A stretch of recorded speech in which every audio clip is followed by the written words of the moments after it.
Hello. We are live. Are we live? I think we're live. Yes, it is Wednesday today. It's our second IG Live today. We had Lauren hosting this morning. There's Jen.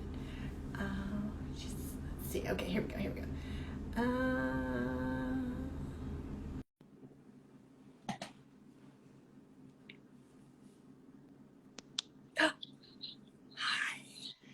Hi. Hi, Jen. I'm Yana. Hi. Nice to meet you. Nice to meet you in person. I'm gonna switch over. I didn't realize that I'm on my account, but I promised everyone we would be on the home yoga account. I'm really bad at Instagram. I'll be right back. Okay.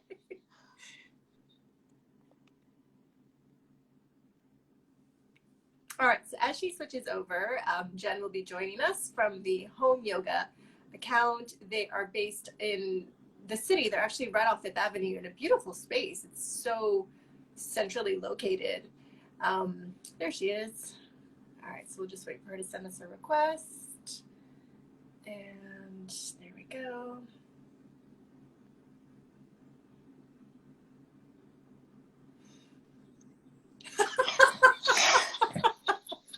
Didn't we just do this?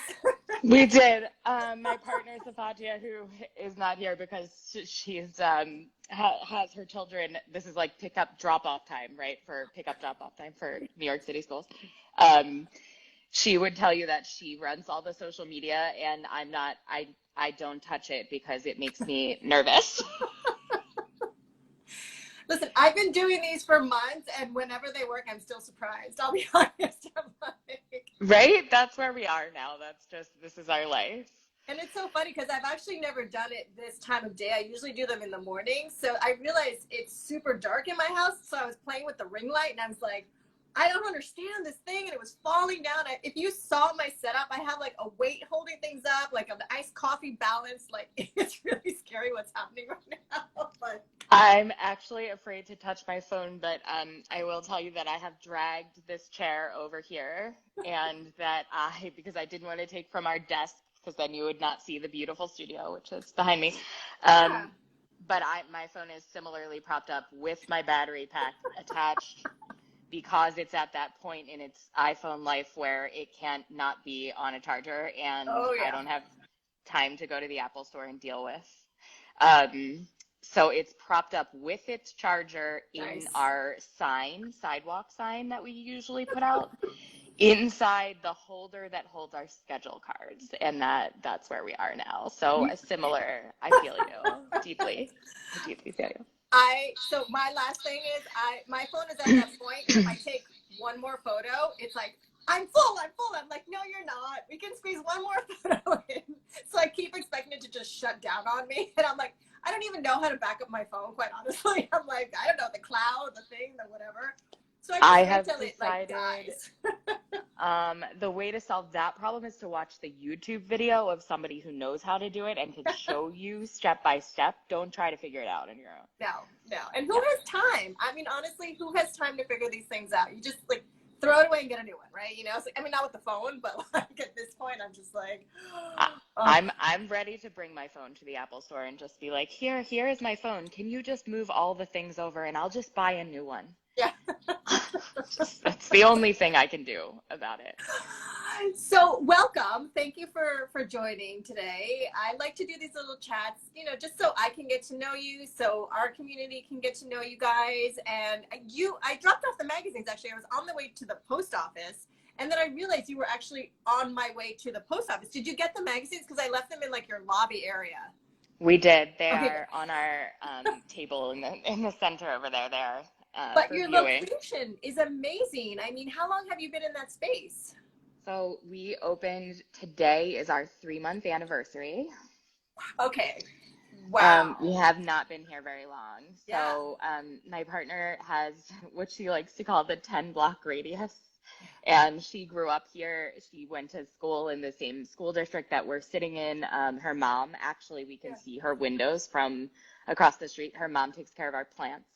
And so it's a really central location for pretty much everyone, and it's also really easy for my partner to be in and out of the space. So that's that's why we're here. And also it's like a commuter hub, which makes it Yeah. really easy for people to come and access the space. So we kind of have people from all over. One of our main teachers is my mentor, and he has large followings in Brooklyn and on the Upper West Side of Manhattan.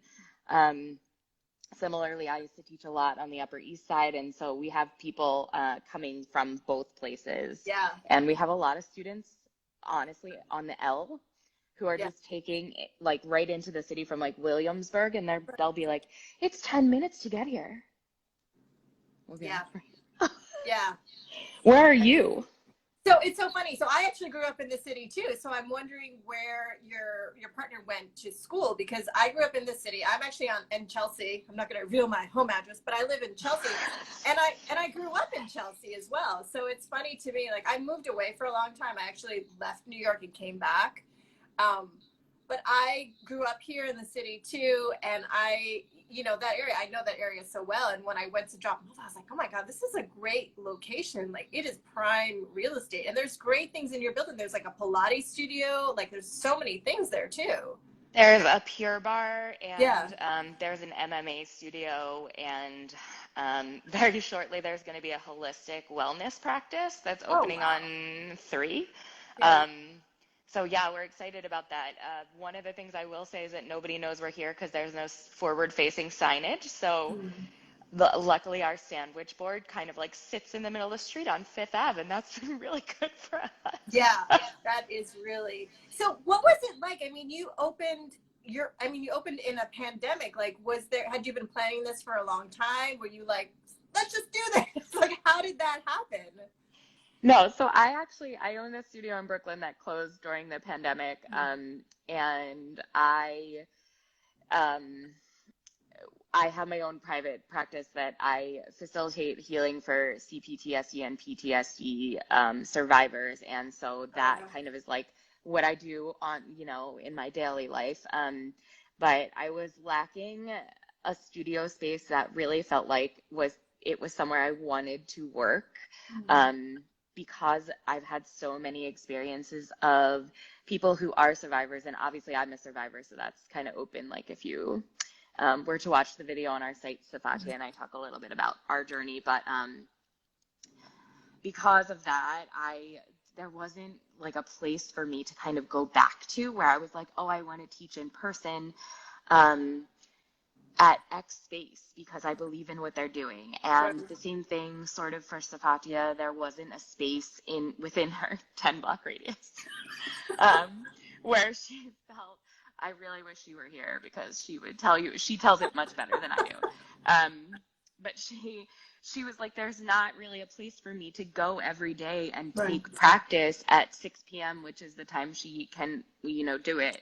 And she's a working mom of 2, and she has a lot of stuff going on, and her, that's what she needed with her practice. And she also wanted to not be patronizing, we won't name studios, but studios that treat asana like a workout. Right. And that's just not really her thing. And so the two of us kind of came together, and we have a studio in common that we know closed during the pandemic. And one day I was like, is that space still rentable? Like, what if we just rented it? And she was like, I don't know, but I can check. And that is literally how this happened. So it just kind of, and at every turn we were kind of like, does the other person really want to do this? Are we really doing this? It's like you were playing chicken with each other, like, yeah. And then we won a grant from the Greenwich Village Alliance, which was really generous. And we had a founding investor who really believed in what we are trying to do here, which is really create a fully trauma-informed space. So not that we don't offer asana, which we really do, but that we're offering it in a way that doesn't meet the societal norms of what a Western asana practice looks like. So while we're still offering, your traditional vinyasa class and my class in particular, like you'll get sweaty.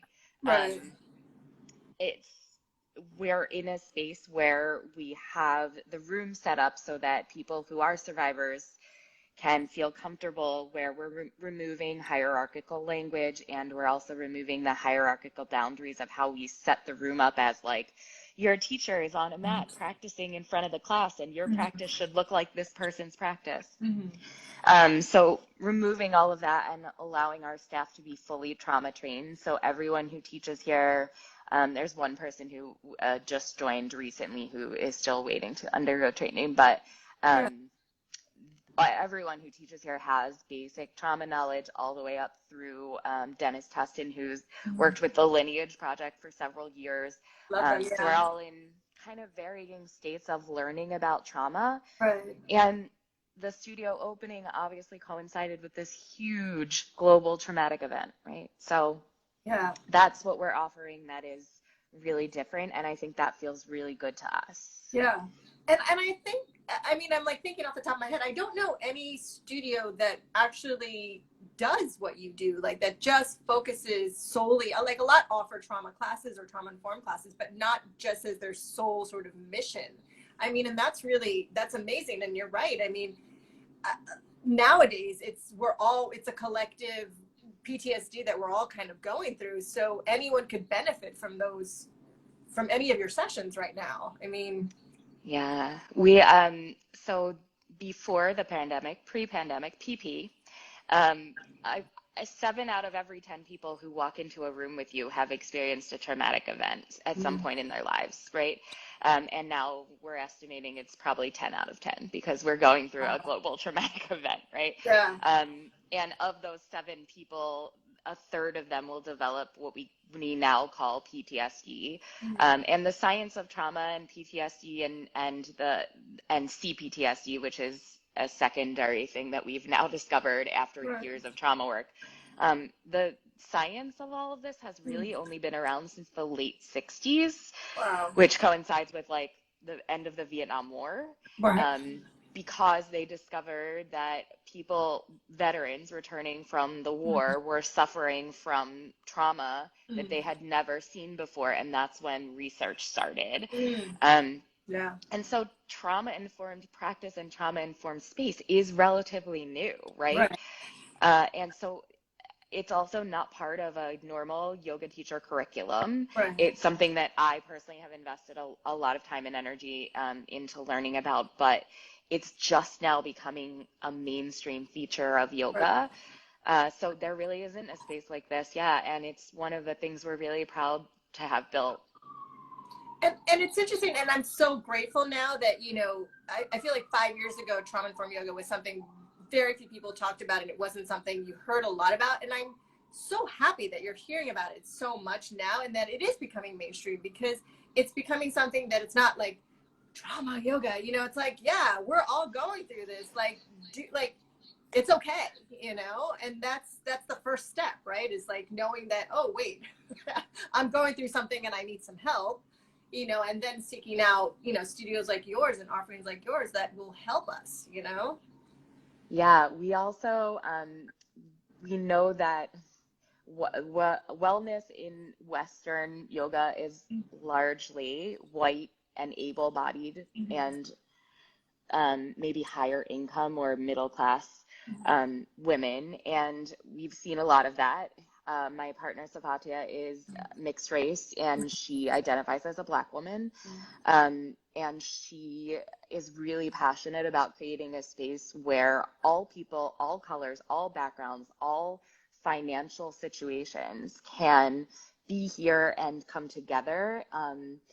And I'm also particularly really interested in creating a space where all bodies feel like they can move.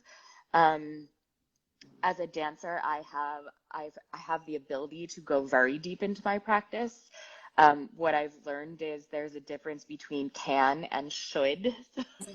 And so my practice looks really, really different than, you know, what we call traditional yogi. And an actual traditional yogi doesn't have a body that looks the way that we perceive wellness to be in the industry. And so really opening up the space so that we're welcoming, if you cannot be on your knees for child's pose, how do we open the space so that someone else feels like it's okay to take a alternate pose, and not just okay, but that's the prescription, right? Like that's the thing we should be doing at all times. And so knowing that we're also offering restorative classes that are working really well with Marissa Martin and Jamel West. Jamel's a Reiki master, so I don't know if anyone knows him, but he's also part of the Connective, and he was on this live. Are you still there, Jamel? He's the Travelers is his Instagram tag. But he's wonderful, and having him in the space has been,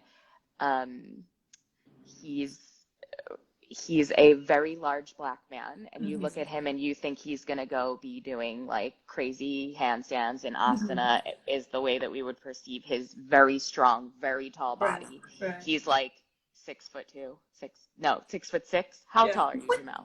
He's in here. But you would think that's him, and actually he's the most gentle soul, and his offerings are yin and Reiki and urban Zen, and he's offering a mixed kind of like restorative and yin practice here on Fridays. So really allowing ourselves to dive not just into what we call traditional asana, but also healing practice.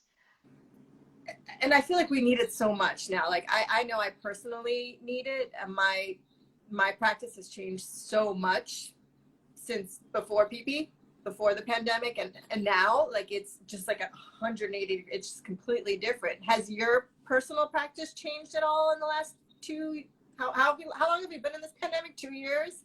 Have you noticed a change in how you want to practice? That's such a hard question. I wish Safatia were here.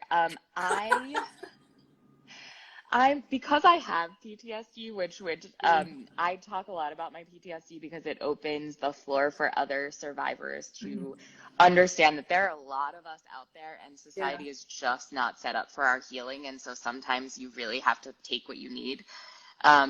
I only practice with 2 people. They both teach here in our beautiful space. I only practice with 2 people. And so my mentor, Dennis, I see you over there, Jamel, in the comments. My personal practice has not so much been affected because Dennis teaches at a studio that is 2 blocks from my house. And during the pandemic, OC Riva, who I don't know if you know, but she owns Brooklyn Yoga Project, was kind enough to allow us to practice in the outdoor space on the patio. Yeah. Brooklyn Yoga Project. She bought heaters, and we were all out there on the patio in the freezing cold with the heaters, and it was amazing. So I never really lost the in-person part. And so I think I was very privileged for that. I also have the exclusivity of having been Dennis's mentee, and so he knows my practice, and so he would invite me to practice on the other side of the Zoom camera while he was teaching online, and I would be physically in the room, and that's amazing. That was a perk. So what we're seeing now is a lot of people who are just returning to practice, and everyone's practice has changed a lot. And I think what people are perceiving as they're not as strong as they used to be is less maybe like I'm not as strong as I used to be, and maybe I need something different. And so trying to support that as well as people come back into the space, definitely. I love that. I love hearing that. I love people saying, it's something I never thought I'd say. I was sweaty. If I'm not sweating, it's not a practice. Like, I was like that for years. And then I actually have done very few in-person classes. So for me, it was such a shift, and it's redefining what my yoga looked like and where I did it and what my practice was huge for me. And I know it'll change again, which is exciting and scary always, but I love that. I love the evolution of our practice, and that people are open to it changing, and, I need this now, and maybe I don't need it anymore. And, being honest about that. Yeah, I 100% agree. I also just think that in this time of kind of collective awakening, it's a lot, right? Like we're all day, every day walking around with a lot on our shoulders, Yeah. and a lot of uncertainty in the future, more so than I think we've ever had before as a society.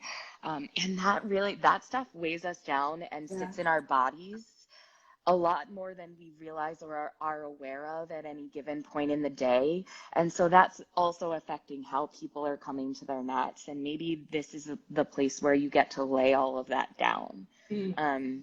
And so the practice does look a little different. Yeah.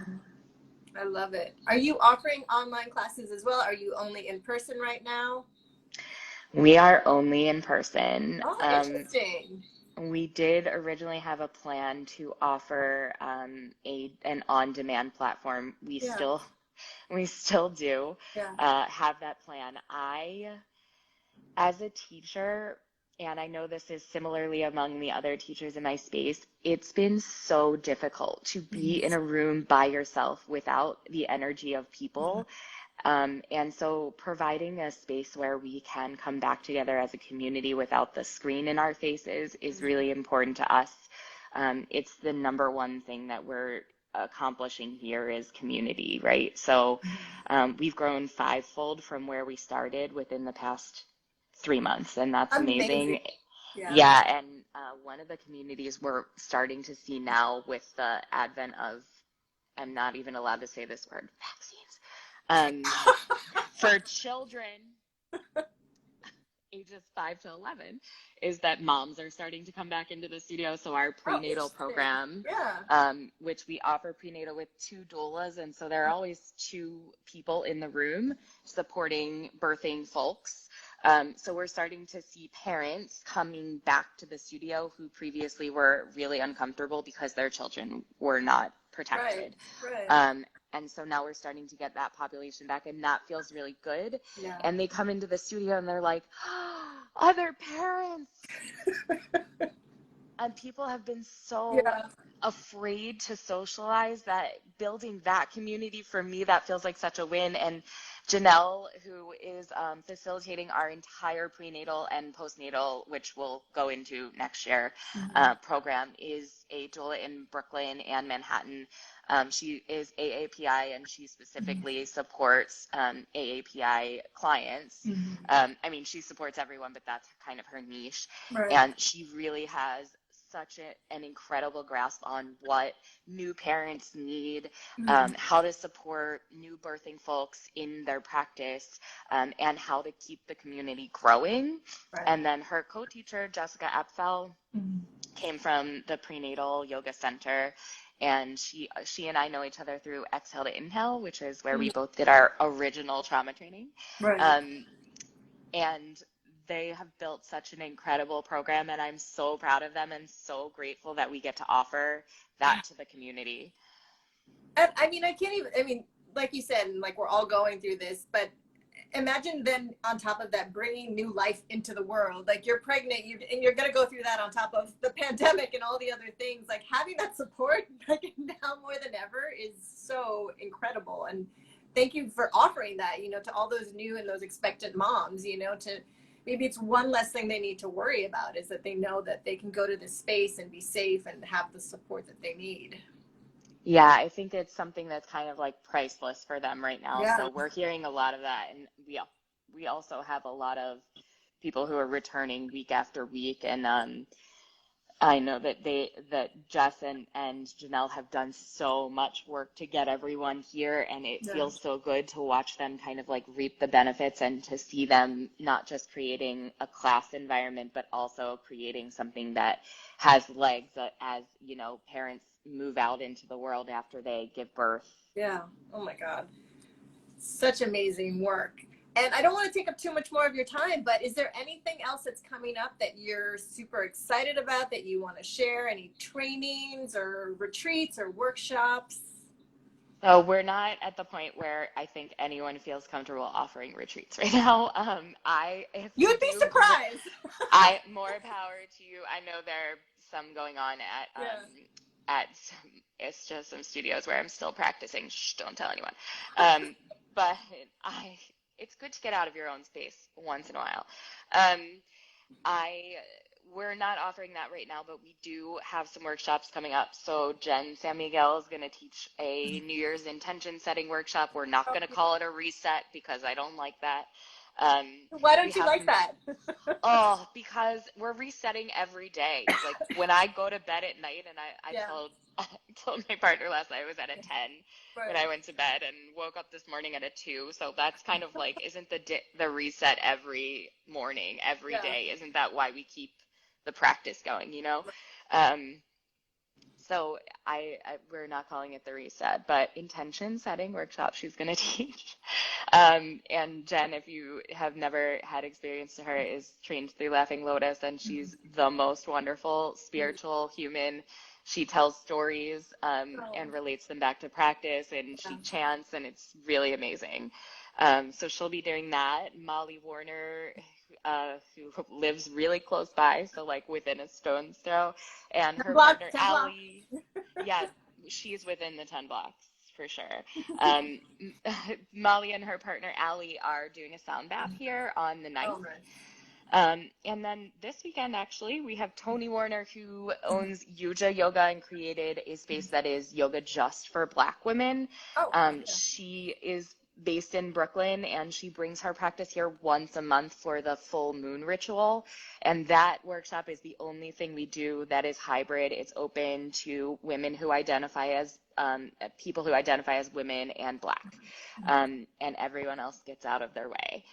They actually do a little bit of journal writing in the beginning. They do an asana practice. They do a deeply restorative end of session, and they really open up the space for community and conversation around what it means to be Black and have your ancestry be that way, and then also around how to go forward in the society we're in right now, and create community amongst themselves. So check that out. It's also available. She also does it on Zoom. And next month, I don't know if I'm allowed to announce who she's partnering with, but she's partnering with a charity that we all know and love beginning next month, and going forward. So she offers that once a month.